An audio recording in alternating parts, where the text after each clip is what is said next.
Shy nurse greeted the millionaire's deaf mom with sign language, unaware her son, the CEO, was. Hello everyone. Before we begin today's story, I have a small favor to ask. Please hit subscribe and turn on the notification bell so you never miss our channel's new videos. It is quick, free, and the best way to support us in bringing you more dramatic stories.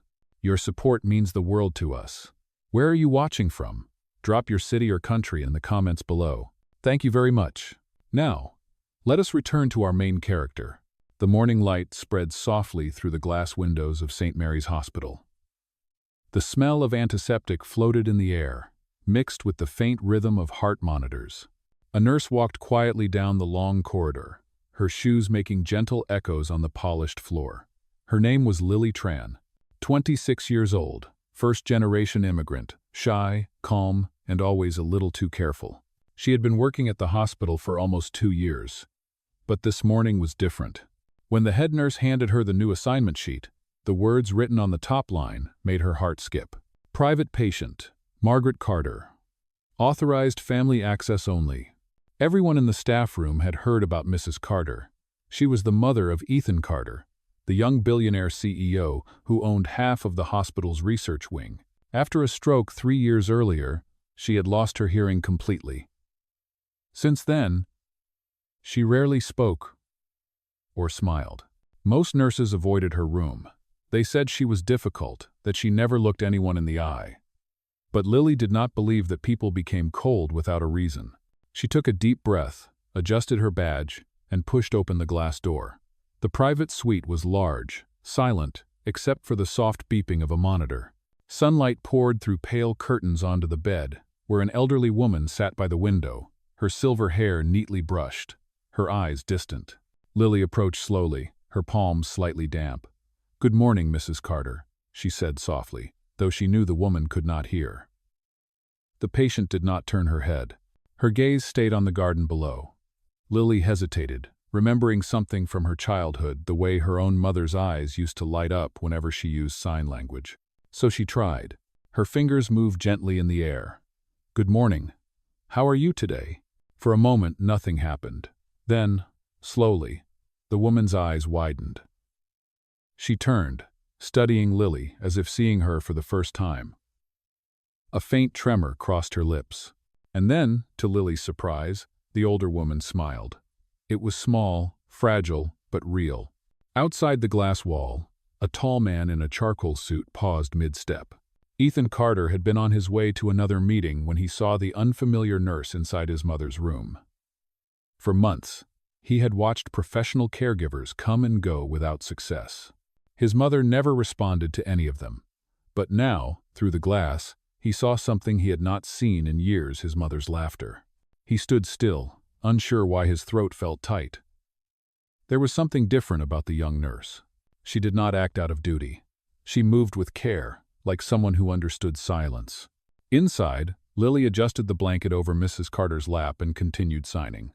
"You have beautiful flowers here. Yellow roses mean friendship." The old woman touched Lily's hand, nodding. Tears glimmered at the corner of her eyes. When Lily stepped out of the room, the corridor felt brighter. The other nurses looked up, surprised to see her smiling. She held her clipboard close to her chest, whispering under her breath, "Maybe silence is not loneliness after all." From the far end of the hallway, Ethan watched her leave, curiosity softening the sharp lines of his face. He had spent his life surrounded by people who spoke too much and meant too little. But that nurse, she had said nothing, and somehow spoke the loudest. At that moment, neither of them knew that this quiet encounter would become the first heartbeat of a story that would heal not just one broken family, but 2 wounded souls searching for connection in a world full of noise.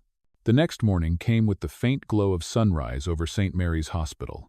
Lily Tran arrived early, the strap of her bag cutting gently across her shoulder. Her hair was tied back, her steps light but steady. She moved through the quiet halls, nodding to the night staff who were finishing their shift. Lily's life followed the rhythm of the hospital. 12-hour shifts, cafeteria coffee, and short walks home through streets that smelled of rain and disinfectant. She lived in a small studio apartment 2 blocks away, where the wallpaper peeled at the corners and the hum of traffic filled the silence. Each evening, before sleeping, she called her mother through a video screen. Her mother, who was deaf, always greeted her with the same bright smile and the same sign: "Be kind, even when no one sees it." Lily never failed to reply, "I promise." At the hospital, her kindness often went unnoticed. She was the one who stayed late to refill supplies, who whispered encouragement to frightened patients, who volunteered for the overnight shifts that others avoided. Some coworkers called her too soft, others said she was naive. She never argued. She just smiled, tucked her hair behind her ear, and kept working. That morning, Lily returned to Mrs. Margaret Carter's suite. The elderly woman was sitting by the window again, her hands folded neatly in her lap. Lily signed a cheerful "good morning" and received a nod in return. She checked the monitors, adjusted the blanket, and placed a small vase of daisies on the bedside table. Mrs. Carter watched her with quiet curiosity. Then Lily opened her notebook, a small, worn journal covered in pale blue fabric. On the first page were words written in neat handwriting. Silent notes. Each day, she wrote a few lines about her patients, their progress, their moods, and sometimes her own fears. The entries were never long, but they carried her voice when she could not speak her thoughts aloud. That day's entry read. She smiled again. "Maybe the silence between us is not empty but full of things we both understand." As she wrote, Ethan Carter appeared at the doorway. His usual sharp expression softened when he saw the two women together. He had not expected the young nurse to return. Something about her presence seemed to bring calm into the room. He cleared his throat quietly. "Good morning," he said. Lily turned, startled. "Good morning, sir. Your mother slept well through the night. Her pulse and blood pressure are stable." "Thank you," Ethan replied. His gaze lingered for a second longer than he intended. "You know sign language?" "Yes," she said. "My mother is deaf. It helps me understand patients who cannot communicate easily." He nodded, absorbing her words. "That is rare," he murmured. "Most people do not take the time to learn something unless it benefits them." Lily smiled politely. "Sometimes what you give comes back in ways you do not expect." He did not know how to answer that. For a man who built empires through logic and numbers, her simplicity felt disarming. He thanked her, then left. But as he walked down the corridor, he could still see her reflection in the glass, the quiet nurse who spoke through her hands. Later that afternoon, during her short break, Lily sat alone in the hospital courtyard, with a sandwich and a thermos of tea. The sky was gray, the air heavy, with the smell of rain. She watched other nurses chatting in groups, laughing about weekend plans she could not afford. She had stopped joining those conversations a long time ago. A text from her landlord flashed across her phone. "Rent due tomorrow, no more extensions." She sighed, locked the screen, and looked up at the sky. Her paycheck barely covered food and bills. She sent most of it to her mother's care home in Little Rock, where her mother needed special therapy sessions. Still, Lily never complained. She believed that doing good work would somehow bring its own reward. When she returned to the ward, Mrs. Carter gestured for her to come closer. The elderly woman pointed at Lily's silver bracelet, the one engraved with the words, "Listen with your heart." Lily signed, "It was a gift from my mother." The older woman touched her hand gently and smiled again. For a moment, Lily forgot her worries. She felt warmth spread through her chest, the kind that came when you knew your purpose mattered. Somewhere down the hall, unseen, Ethan Carter paused outside his mother's room once more. Through the glass, he watched Lily laugh softly as his mother traced the shape of the word heart in the air. He had not seen his mother this alive in years, and he could not shake the thought that perhaps this quiet, unassuming nurse had just changed everything he thought he knew about healing. That evening, the hospital was quieter than usual. The rain had stopped, leaving streaks of water sliding slowly down the tall windows. Lily Tran stood by the sink in Mrs. Margaret Carter's suite, rinsing the last of the medicine cups. The steady rhythm of the heart monitor filled the silence. Margaret was resting in her chair, the soft glow of a lamp brushing her face. Lily glanced at her and smiled. "It is almost time for your walk," she said softly, then signed the same words. The older woman nodded and reached for her cane. Lily offered her arm. Together they moved slowly down the corridor, their steps in perfect rhythm, one careful, one steady. From the far end of the hallway, Ethan Carter appeared. his jacket draped over his arm. He had been watching from a distance for several days now, torn between curiosity and something he did not fully understand. This time, he walked toward them. "Good evening," he said. Lily turned, surprised but polite. "Good evening, Mr. Carter." "Oh." His mother smiled when she saw him, signing slowly. "You came back." Ethan nodded, his movements hesitant. He looked at Lily. "Would you help me say something to her?" Lily blinked, unsure. "Of course. What would you like to tell her?" He hesitated, then said quietly, "Tell her that I am sorry I have not visited enough." Lily raised her hands, her gestures smooth and clear. Mrs. Carter watched, her eyes softening. She reached for her son's hand, gripping it firmly. Then she signed back, "You are here now. That is enough." Something fragile shifted in the room. Ethan exhaled slowly, the tension leaving his shoulders. He looked at Lily again, gratitude flickering in his eyes. "Thank you," he said simply. "It was your words, Mr. Carter," she replied. "I just helped them find a way out." That night, when Lily returned home, she placed her bracelet on the table and opened her small blue notebook. She wrote, "Today, the silence between a mother and her son broke. It did not need sound, just courage to listen." She closed the book, unaware that the same man she had helped was thinking about her miles away. Ethan sat in his office on the top floor of Carter Medical Group, the city spread beneath him like a sea of lights. His computer screen glowed with numbers and contracts, but his mind kept drifting back to the nurse with calm eyes and gentle hands. He could not remember the last time someone had looked at his mother with such care. He opened a drawer and took out a small family photo, worn at the edges. It showed his mother and him from years ago, before his father's death, before the silence took over their lives. For the first time in a long while, Ethan felt a quiet ache, something like hope mixed with regret. The next morning, he arrived early at the hospital. Lily was already in the suite, helping his mother stretch her hands. "You are improving," she said, smiling. Margaret signed back, "Because of you." Ethan cleared his throat. "Good morning." Lily turned, surprised again. "Good morning, Mr. Carter. I would like to learn," he said. "Sign language, so I can talk to her myself." Lily blinked. "That is wonderful. I can teach you if you wish." He nodded. "Please, I want to start today." From that moment, a new rhythm began. Every afternoon between meetings and phone calls, Ethan stopped by his mother's room. Lily patiently taught him simple signs. "Hello, thank you, proud, family." He practiced, clumsy at first, but earnest. The three of them laughed silently together. One day, when Ethan managed to sign an entire sentence without help, his mother clapped her hands with joy. He turned to Lily, beaming like a boy. "Did I do it right?" "Perfectly," she said. "Your mother understood every word." For the first time, he felt something unfamiliar, a peace that no business deal had ever given him. Later that evening, as Lily packed her things, Mrs. Carter gestured for her to come closer. She took Lily's hand and pointed toward her son, then signed a single word, "Good." Lily smiled shyly. "Yes," she whispered, "he is good." Outside, the sky turned amber as the sun dipped low. Ethan stood at the window, watching his mother and Lily laugh together. The sight filled him with gratitude and something deeper, something that scared him a little. It was the beginning of a connection he had not expected, born from silence and sincerity.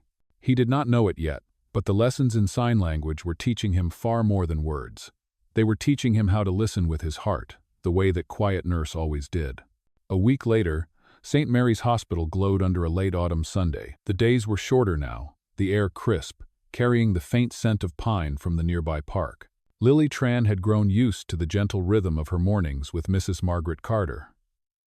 The elderly woman's health was improving, and her smile appeared more often than the monitor's steady lights. Every afternoon, Ethan Carter joined them. He no longer arrived in the tailored suits of a busy executive. Sometimes, he came in rolled-up sleeves and a loosened tie, carrying coffee for the nurses.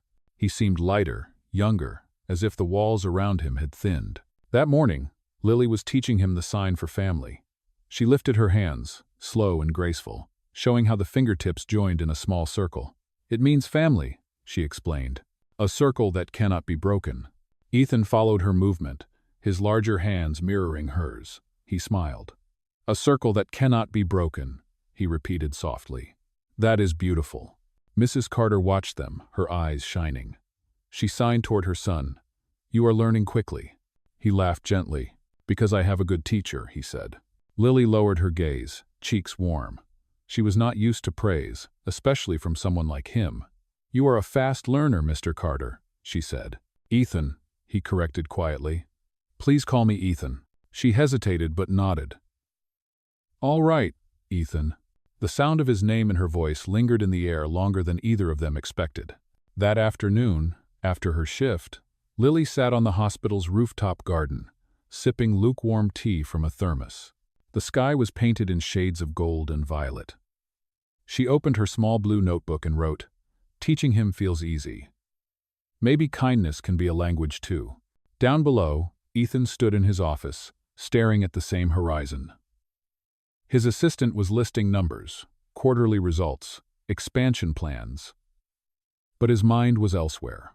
Reschedule the meeting, he said suddenly. I will attend later. He found himself walking toward the elevator, a strange pull guiding his steps back to the ward. When he entered his mother's suite, the room was quiet except for the soft hum of machines. Mrs. Carter had fallen asleep. Lily was tidying the table, humming under her breath. She looked up, startled. Oh, you came back, she said. I wanted to check on her, he replied, then paused. And on you. I am fine, she said, smiling gently. He studied her for a moment. You always say that, he murmured. But who takes care of you, Lily? Her hands froze on the stack of papers. The question caught her off guard. I take care of myself, she said quietly. That is enough. He nodded slowly, understanding more than she realized. You remind me of my mother, he said. Strong, patient, always putting others first. Lily shook her head. I am not strong. I am just trying to do what is right. That is exactly what strength looks like, Ethan said. The silence that followed was not heavy. It felt gentle, full of unspoken things. Outside, the rain began again, tapping softly against the window. Lily turned to close the curtains, but Ethan stepped forward and helped her, their hands brushing. She felt her heartbeat quicken. He stepped back immediately, clearing his throat. I am sorry, he said. It is all right, she whispered. When she left that evening, Mrs. Carter awoke briefly and watched her son staring after the nurse. She signed, You like her? Ethan smiled faintly, signing back. She is different. Different is good, his mother replied with a knowing look. Later that night, as Lily walked home beneath the drizzle, she replayed the day's moments in her mind, the way he looked at his mother with tenderness, the way he listened carefully during each lesson, the way his voice softened whenever he spoke her name. She shook her head, trying to dismiss the thought. He was her patient's son, her employer, and a man whose world was far beyond her own. Yet, deep down, something inside her refused to stay quiet. Back in his office, Ethan sat alone, staring at the hospital's rooftop from his window. He could see the faint outline of the garden lights flickering through the mist. On his desk lay a small card, a leftover from that afternoon's foundation planning meeting. Across it, in bold letters, were the words, Listen Foundation. Launch Gala next Friday. He traced the letters with his finger and smiled faintly. A circle that cannot be broken, he whispered to himself. Neither of them knew that the gala would soon reveal everything, her quiet kindness, his hidden identity, and a truth that would change both of their lives forever. Friday arrived with the quiet promise of celebration. The grand ballroom of St. Mary's Hospital shimmered under soft golden lights. Dozens of guests in elegant suits and gowns gathered for the launch of the Listen Foundation, an initiative designed to support patients with hearing loss. The air smelled of fresh flowers and expensive perfume, but beneath the glamour lingered a sense of anticipation. Lily Tran had been asked to assist behind the scenes. She wore a simple navy dress, her hospital badge clipped discreetly at her waist. She had never attended an event like this before. The chandeliers, the laughter, the polished marble floors, it all felt distant from her world of white walls and quiet wards. Still, she smiled and focused on her task, guiding guests to their seats, and ensuring the program ran smoothly. In another part of the room, Ethan Carter greeted donors and executives with a practiced smile. He wore a black suit, perfectly tailored, yet his gaze kept drifting toward the back of the hall where Lily was arranging flowers near the stage. His mother sat nearby, elegant and radiant, signing greetings to those who came to meet her. She looked proud, proud of her son, proud of the foundation, and proud of the nurse who had brought warmth back into both their lives. When the lights dimmed, the master of ceremonies stepped to the microphone. "Ladies and gentlemen," he announced, "please welcome the man whose vision and generosity made this evening possible. The founder of the Listen Foundation and the chief executive officer of Carter Medical Group, Mr. Ethan Carter." The applause thundered through the hall. Lily froze. The words echoed in her mind, blurring with the sound of clapping hands. "Founder? Chief executive officer?" Her eyes darted toward the stage as Ethan walked into the spotlight.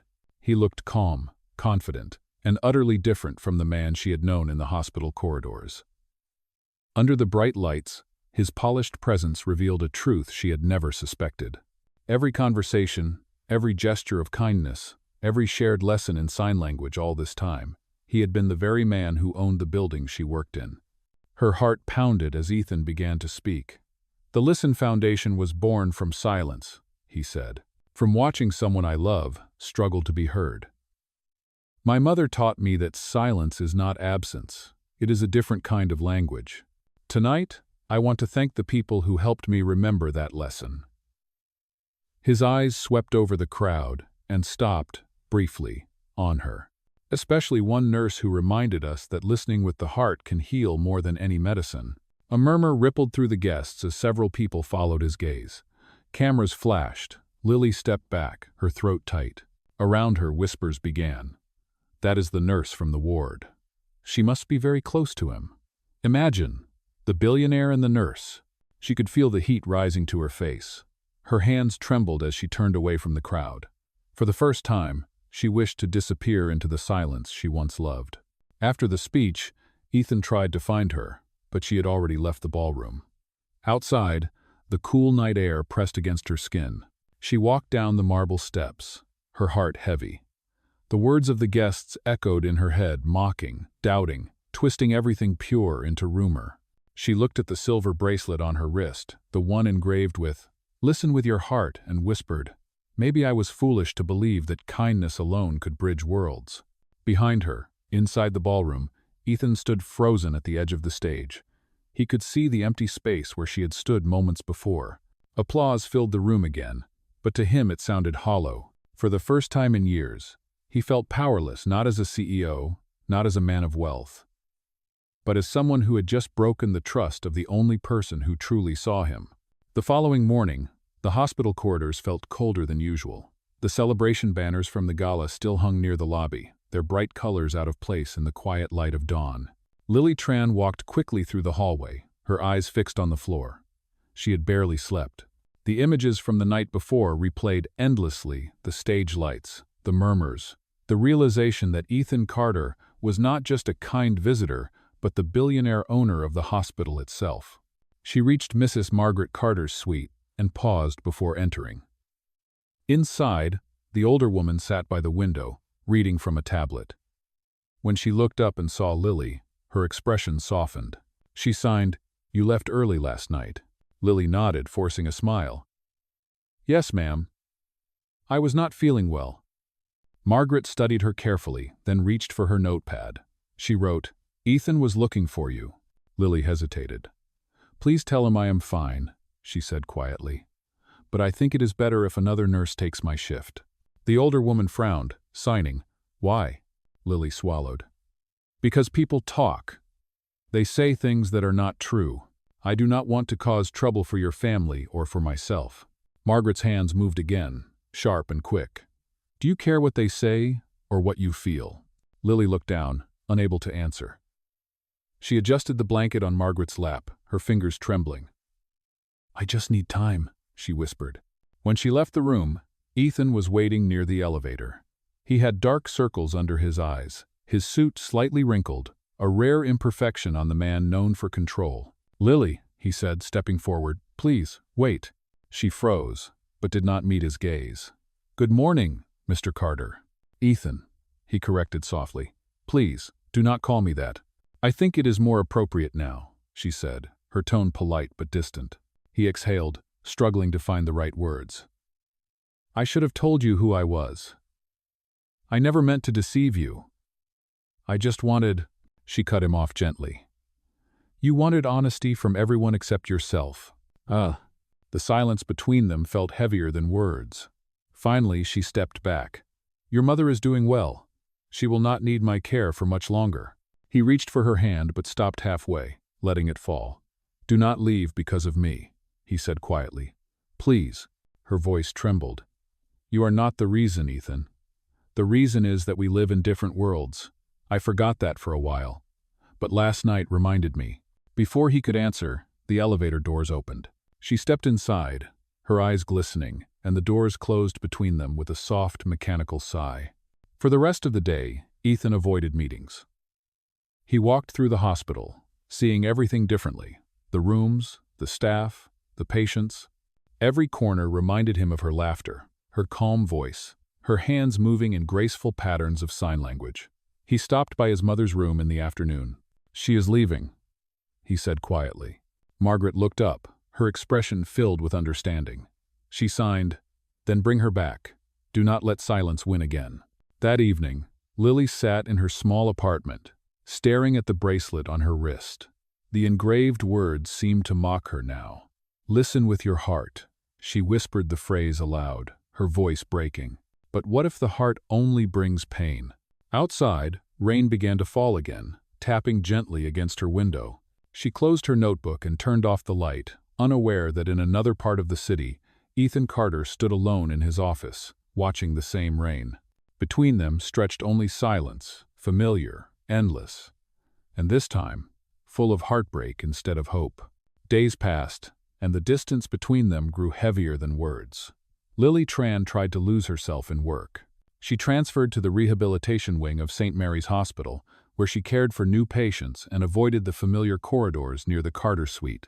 She smiled when spoken to, but her eyes no longer carried light.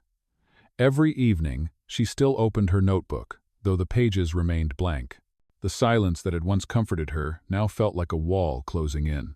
Ethan Carter spent those same days searching for her name in the daily staff reports. He noticed the transfer order the moment it was approved. He could have reversed it with a single call, but he did not. He knew she needed space. Instead, he found another way to understand what had gone wrong.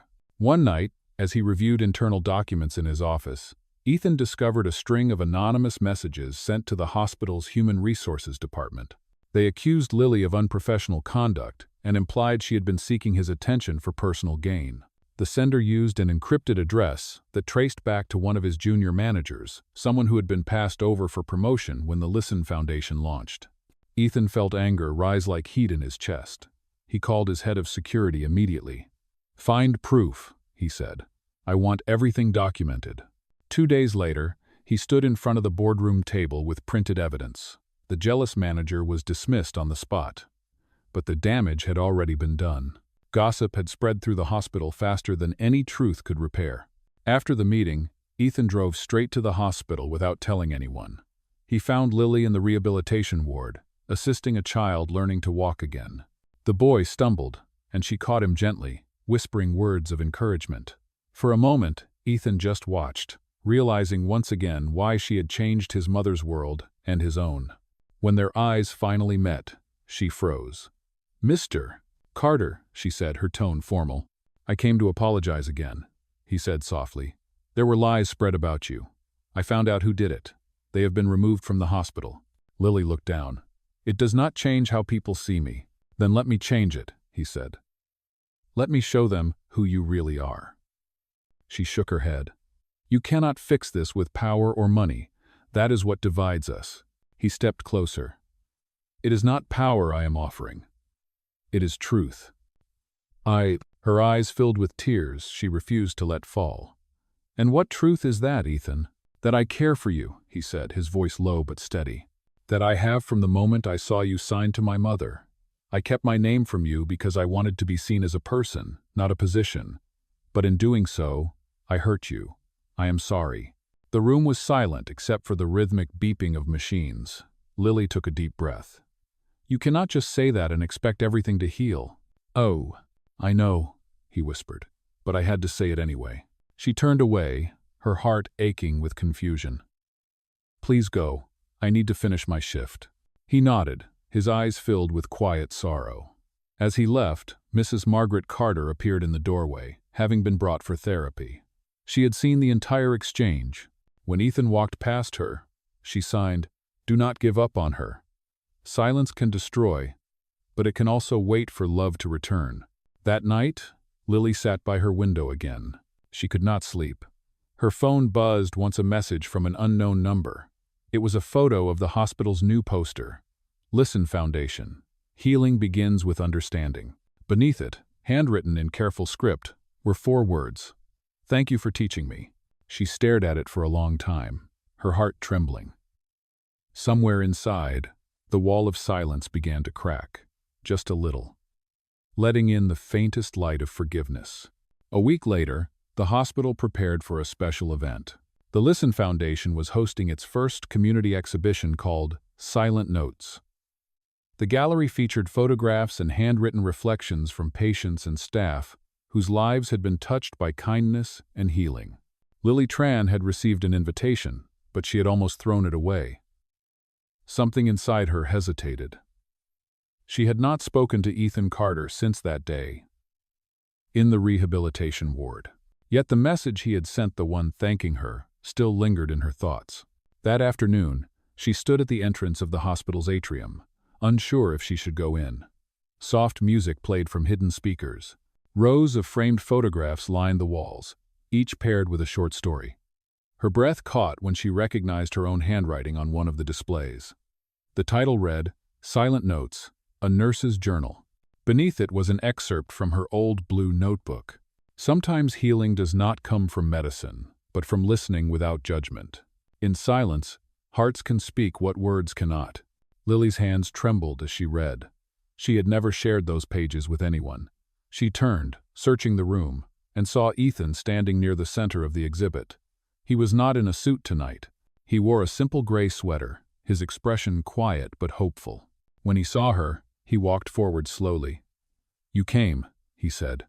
"I did not plan to," she admitted, "but I had to see this with my own eyes." He nodded. "I wanted people to know your words. They helped me heal my mother, and they helped me understand what true compassion means." Lily blinked back tears. "You had no right to use my writing without asking." "You are right," he said softly. "But I wanted to honor you, not expose you.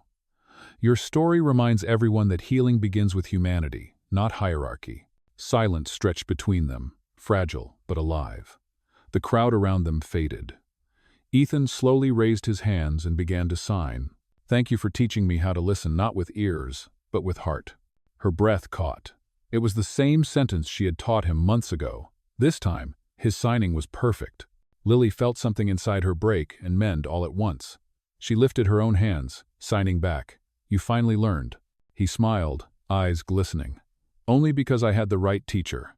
Oh, the audience, unaware of the meaning, simply watched as the two stood facing each other in silence, communicating in a language that needed no sound. And for the first time since that painful night, the air between them felt light again, like forgiveness, like peace, like the beginning of something that could last. A year later, spring sunlight poured through the glass roof of the Listen Foundation's new community center. Children and adults filled the bright space, learning basic sign language together. The sound of laughter and the soft rhythm of hands moving in conversation blended into something peaceful. At the front of the room stood Lily Tran, now the director of patient outreach. Her calm voice guided the class as she demonstrated each sign with care. Near the doorway, Ethan Carter watched quietly. He had kept his promise to make healing accessible, to listen not only as a leader but as a man who had learned humility. His mother, Mrs. Margaret Carter, sat beside him, smiling proudly. She had regained strength and now volunteered at the foundation every week, helping new patients find confidence through silence. When the class ended, the children ran outside to the garden, leaving Lily standing by the window. She turned and saw Ethan walking toward her, holding a small box. "You forgot something," he said. Inside was her silver bracelet, polished and shining. "I kept it safe until you were ready to wear it again." Lily smiled softly. "And how did you know I was ready?" He signed slowly, his hands steady and sure. "Because your heart is listening again." She laughed quietly, tears glimmering in her eyes. Then, without hesitation, she signed back, "I hear you." Mrs. Carter clapped her hands in delight as Ethan slipped the bracelet gently around Lily's wrist. Sunlight caught the engraved words, "Listen with your heart." The phrase that had once been a reminder of pain now felt like a vow. Outside, the children began signing the word love together, their fingers forming small hearts in the air.